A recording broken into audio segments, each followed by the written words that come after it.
বলো গো মোদের বলো কি তাদের নাম ছিল, বলো গো মোদের বলো কি তাদের নাম ছিল, মোদের দাদা দাদি নানা নানি আছে কোথায়? প্রশ্ন শুনে আদম হাওয়া হলো অবাক গো, হাবিল কাবিলকে তারা কি দেবে জবাব গো? প্রশ্ন শুনে আদম হাওয়া হলো অবাক গো, হাবিল কাবিলকে তারা কি দেবে জবাব গো? দুজনে আল্লাহ বলে সিজদাতে যায় চলে, দুজনে আল্লাহ বলে সিজদাতে যায় চলে, বলে মাসুম ছেলে মোদের কাছে একই জানতে চায়। হাবিল কাবিল প্রশ্ন করে হাওয়া আদমকে, তোমরা মোদের বাপ মা তোমাদের মা বাপকে। এবার কালামকে বাদ দিয়ে দেবো, তুমি আর আমি ডুয়েট গাবো, ভালো হচ্ছে। চলো ওই বলছে আদম শোন তোরা শোন, মানব জাতির মাঝে সৃষ্টি আমি প্রথম, মোর পাজিরার হাড়ে খোদা হাওয়াকে গড়ে, আর গন্ধম খেলাম দুনিয়ায় এলাম জান্নাত ছেড়ে, মোদের কেউ জন্ম দেয়নি মোরা মায়েরই দুধ খাইনি, মোদের কেউ জন্ম দেয়নি মোরা মায়েরই দুধ খাইনি, পাইনি মোরা মা বাপের ভালোবাসা, মোদের নেই বাবা মোরা এতিম দুজনা, মা বাপ কি মোদের জানা হলো না, দুজনে এতিম মিসকিন নেই মোদের মা বাপের, দুজনে এতিম মিসকিন নেই মোদের মা বাপের, তাই মানব জাতির পিতা মাতা মোরা দুজনা। হাবিল কাবিল প্রশ্ন করে হাওয়া আদমকে, তোমরা মোদের বাপ মা তোমাদের মা বাপকে। হাবিল কাবিল প্রশ্ন করে হাওয়া আদমকে, তোমরা মোদের বাপ মা তোমাদের মা বাপকে। বলো গো মোদের বলো কি তাদের নাম ছিল, বলো গো মোদের বলো কি তাদের নাম ছিল, মোদের দাদা দাদি নানা নানি আছে কোথায়? হাবিল কাবিল প্রশ্ন করে হাওয়া আদমকে, তোমরা মোদের বাপ মা তোমাদের মা বাপকে। আমরা ইবলিস শয়তানকে চিনি না, ইবলিস শয়তান বলে কিছু গন্ডগোল করে বলে ইবলিস শয়তান ধোঁকা দিয়েছে, তাই নিজে এদিকে পেরেশান অন্যায় করে, আর খালি ইবলিসের নামে আমরা দোষ দিই। কিন্তু এই ইবলিস শয়তানটা কে বলুন তো? ইবলিস শয়তানটা এলো কোথা থেকে? এই ইবলিস আসলে ইবলিস তো ছিল আজাজিল ফারিস্তাদের সর্দার, কিন্তু এই আল্লাহ কি একে ফারিস্তা করে বানিয়েছিল? না। যেমন আমাকে আপনাকে আল্লাহ আদম জাতকে সৃষ্টি করেছেন আল্লাহর ইবাদতের জন্য, তেমন আমাদের আগে আল্লাহ জিন জাতকে সৃষ্টি করলেন আল্লাহর ইবাদত করার জন্য, কিন্তু সেই জিন জাত আল্লাহর এত নাফরমানি করতে লাগলো, আল্লাহ ফারিস্তাদের বললো জিন জাতটাকে ধ্বংস করে দাও, আর তাদের মধ্যে একটা ছোট্ট বাচ্চা বেঁচে রয়ে গেল। এই বাচ্চাটা ইবাদত করতে করতে কম বেশি 6 লক্ষ বছর ধরে ইবাদত করলো। তারপরে আল্লাহ এই দুনিয়া ওই ইবাদত করার পরে যার নাম হলো আজিল, তাকে ফারিস্তাদের সর্দার বলা হতো, কিন্তু তার মনেতে একটু অহংকার রয়ে গেল। আমরা অহংকার করি না, আমি সুন্দর দেখতে, আমার টাকা আছে, আমার ক্ষমতা আছে, মানে দেখো তোমার অহংকার ভিতরে যাবে, সব অহংকার ঠান্ডা হয়ে যাবে, সোজা হাত পা নাড়াতে পারবে না, তো তোমার অহংকার কি? এই দুনিয়াতে এই তার মনেতে অহংকার রইলো আমি জিন জাত, আমি আগুনের সৃষ্টি, আর আমি মাটির পুতুল মাটির আদমকে সিজদা করব, এটা কেমন করে হয়? তো কবি ছন্দের মাধ্যমে লিখছে, দেখুন নিয়ে কাদা মাটি ধুল খোদা গড়লো পুতুল, নিয়ে কাদা মাটি ধুল খোদা গড়লো পুতুল, সে পুতুলে দিল নূরে মুহাম্মদ রাসূল, পুতুল নড়ে চড়ে আবার সিজদা করে, সারা কায়নাতের জ্ঞান খোদা দিল যে তারে, জিবরিল আমিনকে ধরে আজাজিল দুঃখ করে, জিবরিল আমিনকে ধরে আজাজিল দুঃখ করে, আমাকে ভুলে গেল খোদা আদমের মায়ায়, আমি জিন জাত তবু ফারিস্তাদের সর্দার, সব থেকে বেশি জ্ঞানী এ আমার অহংকার, আগুনে আমার জনম আর মাটিতে গড়া আদম, আগুনে আমার জনম আর মাটিতে গড়া আদম, আরে আদম এসে সিজদা দেবে আমার দুটি পায়। হাবিল কাবিল প্রশ্ন করে হাওয়া আদমকে, তোমরা মোদের বাপ মা তোমাদের মা বাপকে। হাবিল কাবিল প্রশ্ন করে হাওয়া আদমকে, তোমরা মোদের বাপ মা তোমাদের মা বাপকে। বলো গো মোদের বলো কি তাদের নাম ছিল, বলো গো মোদের বলো পিতাদের নাম ছিল মোদের দাদা দাদি নানা নানি আছে কোথায় প্রশ্ন শুনে আদম হাওয়া হলো অবাক গো হাবিল কাবিলকে তারা কি দেবে জবাব গো দুজনে আল্লাহ বলে সিজদাতে যায় চলে দুজনে আল্লাহ বলে সিজদাতে যায় চলে বলে মাসুম ছেলে মোদের কাছে একই জানতে চায় হাবিল কাবিল প্রশ্ন করে হাওয়া আদমকে তোমরা মোদের বাপ মা তোমাদের মা বাপকে হাবিল কাবিল প্রশ্ন করে হাওয়া আদমকে তোমরা মোদের বাপ মা তোমাদের মা বাপকে কি আওয়াজ নেই তো কি টান হ্যাঁ টান যুদ্ধ করতে যাবে আলী হাতে নিল তলোয়ার মা ফাতেমা স্বামীর কাছে করলো এমন আবদার মা ফাতেমা স্বামীর কাছে করলো এমন আবদার যুদ্ধ থেকে ফেরার পথে আসবে যখন ঘরে একটি নতুন কাপড় কিনে আনবে আমার তরে একটি নতুন কাপড় কিনে আনবে আমার তরে এই কথা শুনে হযরত আলী বড়ই দুঃখ পায় যদি আমি শহীদ হয়ে যাই কে আনবে বলো কাপড় তোমার কে আনবে বলো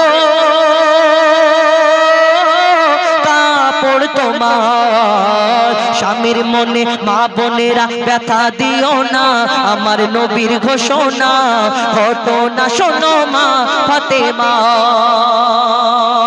হযরত আলী তার মনটা খারাপ এই কারণে যুদ্ধে চলে যায় আর সেই ঘটনাটা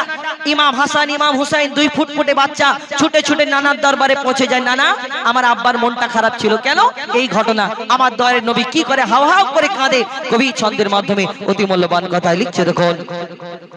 দুঃখ ভরা হৃদয় নিয়ে আলী গেল রনে নানার কাছে ছুটে এলো হাসান হোসেন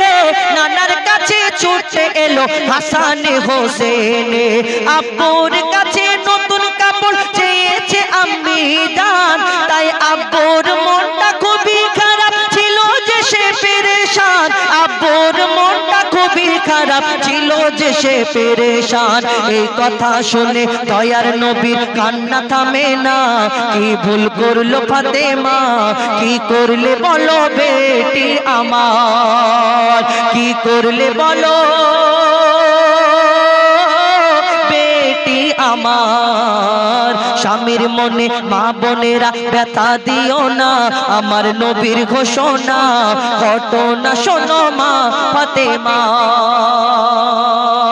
আমার নবী এই কথা শুনে তানার মনে কষ্ট পায় কেন তানার বেটির স্বামীকে কষ্ট দিয়েছেন আপনারা এখন আগেকার যুগ আর এখন ডিজিটাল যুগ আগেকার আমরা দেখেছি ওই দাদিদের জমানায় যদি স্বামীরা বাইরে থেকে কাজ করে ফিরে আসতো তার যা লাগতো একটু গাটা মুছিয়ে দিত গামছা দিয়ে হাওয়া বাতাস করতো পানির পাত্রটা সামনে ধরিয়ে দিত এখন ডিজিটাল যুগ মা বোনেদের ক্ষমতা বেড়ে গেছে আস্তে আস্তে আরো বাড়বে এরপরে আর নিচে থাকবে না সব উপরে চলে যাবে কেন মা বোনেরা যখন কাজ কাম করে যদি স্বামী বাইরে থেকে এসে বলে হ্যাঁ গো আমার লুঙ্গিটা কোথায় কেন তোমার চোখ নেই একটু পানে একটু গিয়ে নিতে পারো না জোরে জোরে বলো তোমার স্বামীকে আরো জোরে জোরে বলো লাঠি নিয়ে বলো কিন্তু ভিতরে যখন যাবে গুড়গুড় গুড়গুড় করে আওয়াজ হবে মনে করবে আল্লাহ গো একবার ছাড় দাও গিয়ে স্বামীর পাটা এমন জড়িয়ে ধরবে জীবনভর ফেবিকুইক কাটার মতো কোনোদিন আর ছাড়বে না মনে করবে এরকম ভাবছেন যে আল্লাহ আবার আপনাকে পাঠাবে শুধু খালি আওয়াজ হবে গুড়গুড় করে কবি ছন্দের মাধ্যমে মা ফাতেমা তিনি যখন ওই আমার দয়ার নবী কষ্ট পেলেন আর আমার দয়ার নবী আমার মা ফাতেমার ঘরে প্রত্যেক দিন আসতেন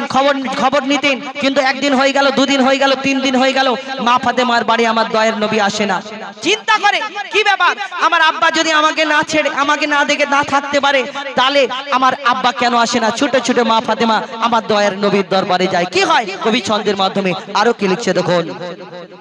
যার মুখ না দেখে ঘুমাতো না দয়ার নবীজি আমার যার মুখ না দেখে ঘুমাতো না দয়ার নবীজি আমার রাতের পরে রাত কেটে যায় মুখ দেখে না ফাতেমার রাতের পরে রাত কেটে যায় মুখ দেখে না ফাতেমার মা ফাতেমা ছুটে এলো আব্বা জানের কাছে তবু বেটির মুখ দেখে না পিছন ফিরে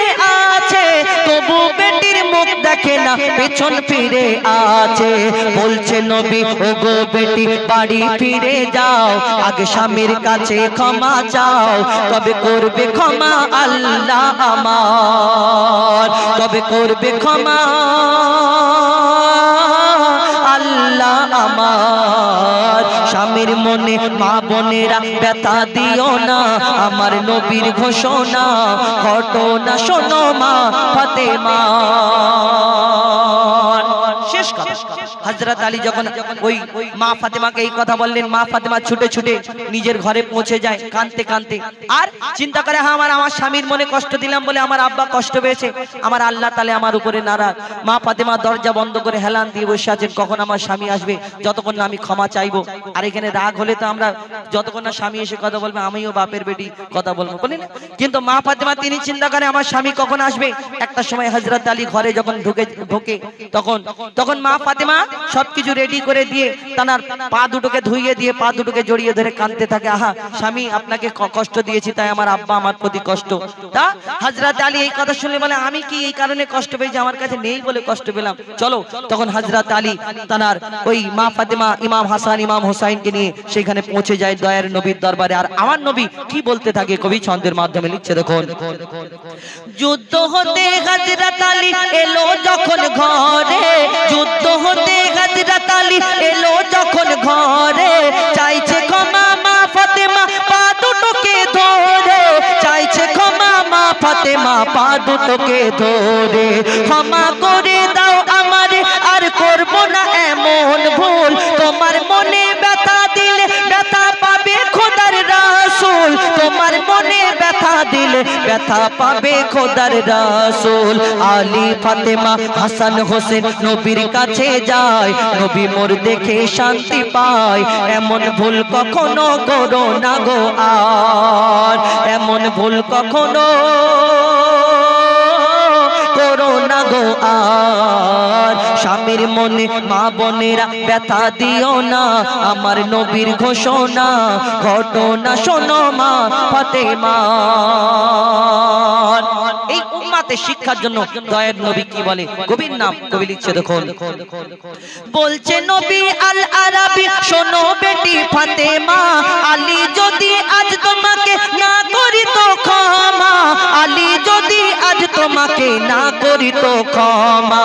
আমি তোমার আব্বা তোমাকে ক্ষমা করতাম না স্বামীকে যে দুঃখ দেবে আমি তাকে চিনব না স্বামীকে যে দুঃখ দেবে আমি তাকে চিনব না কেমন শিক্ষা দিয়ে গেল নবী তো জাহান শুনে রাখ মঈদুল ইসলাম ভুল ছিল না মা ফাতেমা ভুল ছিল না ফাতেমা মার স্বামীর মনে মা বোনেরা ব্যথা দিও না আমার নবীর ঘোষণা ঘটনা শোনো মা ফাতেমা